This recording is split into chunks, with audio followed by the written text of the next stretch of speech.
Now, if many years ago you watched Donald Trump in his star-making role in Home Alone 2, you probably came away from that thinking he's an amazing actor. But I think it's a skill that can like degrade over time if you don't practice.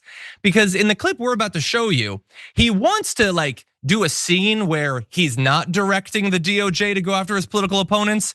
And I don't think he's really delivering the dialogue in a convincing fashion. Take a look. There's a report that there's a grand jury on Adam Schiff for apparent mortgage fraud. If he is indicted, should he step down as a U.S. Senator? Well, I'm not going to comment on that. I would just say Adam Schiff is one of the lowest forms of scum I've ever dealt with in politics. He's a horrible human being, very dishonest person. I have no idea what's going on. You tell me that he's going to be indicted. I don't know. You could ask Pam. I don't know if she could say it. Probably you are allowed to say it, but I wouldn't know about that. I can only tell you he's a very bad. I think he's actually a sick person. Do you want to talk about that? We're not going to comment on any grand jury that's open. We can't legally. I don't know. By the way, I hope it's true, but I don't know anything about it. Yeah, sort of gives it away at the end there. But no, I don't know. Again, if you just trust Donald Trump, he doesn't know anything that's going on anywhere in the government. Like he is sleepier than Joe could ever imagine that he would be. But he turns to Pam Bondi. And Pam Bondi, she doesn't want to say anything about it right there because she's probably expecting that at some point she might face legal charges for what she's been doing here.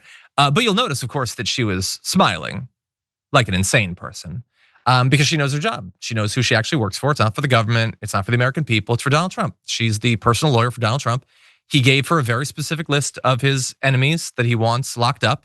And I don't know that she's necessarily going to succeed because the charges that they're conjuring up are so incredibly weak, but they are trying.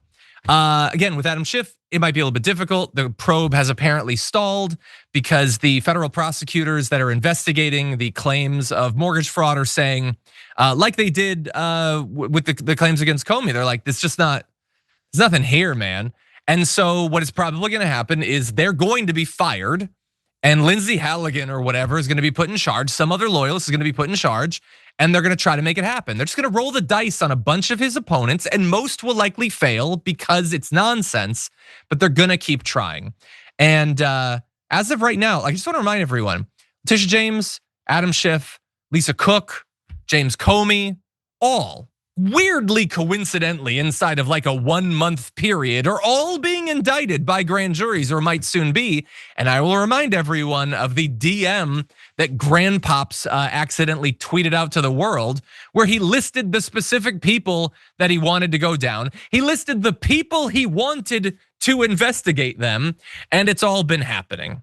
And this, just in case people are missing it, this is what weaponization of the government looks like in its maximalist form. Bro, what do you think? Right. So a couple things. There's a saying that we've mentioned on the show before where with a grand jury, you just talk to a grand jury and list a bunch of stuff and they're like, yeah, I think you might be able to do a trial now. Not that we think he's guilty, but there's enough to do a trial. And the saying is you can indict a ham sandwich because you can find enough bad on a ham sandwich.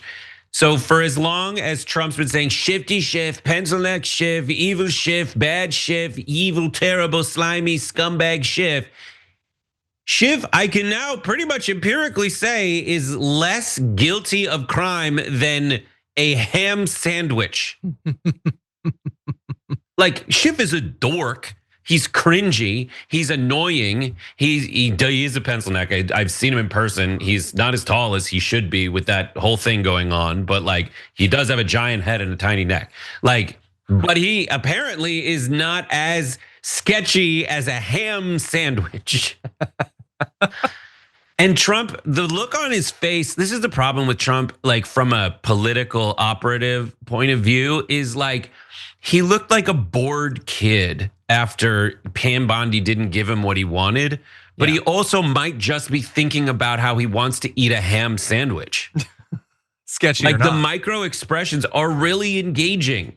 Unfortunately, as that is playing out and he's really good at like commanding attention from the news cycle because he's president, and has experience being like in the public eye for so long and basically fooling people into thinking he's like this awesome businessman. Unfortunately, while he's doing that, like the country's in shambles. Yeah. There are police in the streets rounding folks up. And I've been talking to a lot of people that I just meet randomly about it. And they have woven together all the different tentacles of Trump's rhetoric into them thinking it all makes sense together. But as soon as you start asking like 4 questions, it completely unravels. And they don't know that, but they're so passionate about like, oh, he seems to be doing a good job. The few remaining ones who account for the positive approval, the portion of his approval rating. Yeah, no, 100%. Yeah, no, this is just we're both old men. Was that what you called yourself before the show? Like just this press conference. I don't know if the title of the stream is something like the most like deranged press conference he's had. It's just across multiple areas. It's him saying that we do not have the government we had even a year ago. There is no checks, no bounds. He can murder anyone he wants. He can destroy anything he wants.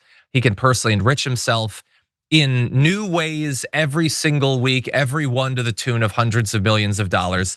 He can try at least to lock up anyone that's ever even annoyed him a little bit. And